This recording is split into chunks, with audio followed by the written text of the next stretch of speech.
Morigaon দণ্ডুৱাত আন্তঃগাঁও prize money cricket প্ৰতিযোগিতা চাৰিদিনীয়াকৈ অনুষ্ঠিত হ'ব আন্তঃগাঁও প্ৰাইজমানি ক্ৰিকেট প্ৰতিযোগিতাখনি।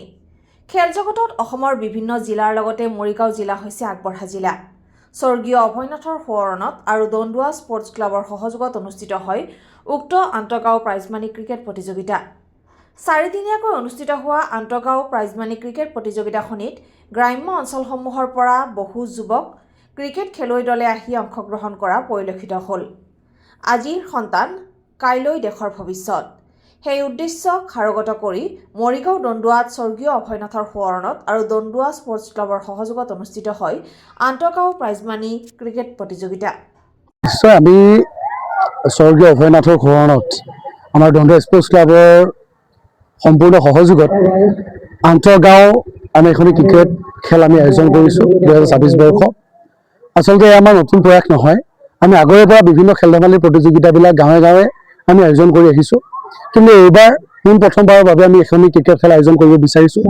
আমাৰ উদ্দেশ্য এটাই আছে যে আমাৰ যুৱকসকলৰ মাজত যথেষ্ট প্ৰতিভা লুকাই আছে আৰু খেলৰ ক্ষেত্ৰত যথেষ্ট আচলতে মৰিগাঁও আগবঢ়া। গতিকে এই ক্ষেত্ৰত প্ৰতিখন গাঁৱত লুকাই থকা প্ৰতিজন যুৱকৰ মাজত লুকাই থকা যি প্ৰতিভা, এই প্ৰতিভা আমি চিনাকি কৰাই দিয়াটো আমাৰ প্ৰত্যেকৰে দায়িত্ব আছে। গতিকে আমি আন্তঃগাঁও কেৱল গাঁৱৰ ৱাইজহে তেওঁলোকে ক্ৰিকেট খেলত অংশগ্ৰহণ কৰিব পাৰিব, তেনেকুৱা এটা চিন্তা ৰাখি আমি প্ৰতিযোগিতাখনি আয়োজন কৰিছোঁ।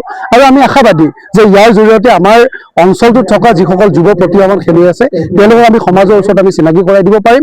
আৰু ইয়াৰ লগে লগে আমাৰ জিলা পৰ্যায়ত যি খেলুৱৈ চিলেকশ্যন প্ৰক্ৰিয়া আছে তাতো ক'ৰবাত নহয় ক'ৰবাত তেওঁলোকে উৎসাহী হৈ সহযোগ কৰিবলৈ সুবিধা পাব। মই ভাবোঁ যে এনেকুৱা ধৰণৰ সৰু সৰু যিবিলাক প্ৰচেষ্টা, এই প্ৰচেষ্টাবিলাকৰ জৰিয়তেহে আমি আমাৰ মাজত থকা প্ৰতিভাবিলাকক আমি বিশ্ব দৰবাৰলৈ লৈ যাবলৈ পাৰিম। গতিকে এয়া হৈছে আমাৰ এটা ক্ষুদ্ৰ প্ৰচেষ্টা। আমি এই প্ৰচেষ্টাত আমাৰ সকলো যুৱকে যিধৰণে সহযোগিতা আগবঢ়াইছে আমি অত্যন্ত সুখী। আমি সকলোলৈকে আন্তৰিক শুভেচ্ছা জ্ঞাপন কৰিছোঁ। এই খেলখনি আমি 4টা দিনৰ বাবে আমি আয়োজন কৰিছোঁ। আজিৰ পৰা আৰম্ভ হৈছে আৰু 23 তাৰিখৰ দিনা ফাইনেল খেলখনি অনুষ্ঠিত হ'ব।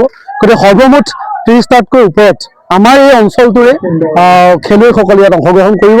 গতিকে আমি আশাবাদী যে আমাৰ মাজৰ পৰা ভাল খেলুৱৈ আমি নিশ্চিতভাৱে উলিয়াবলৈ সক্ষম হ'ম।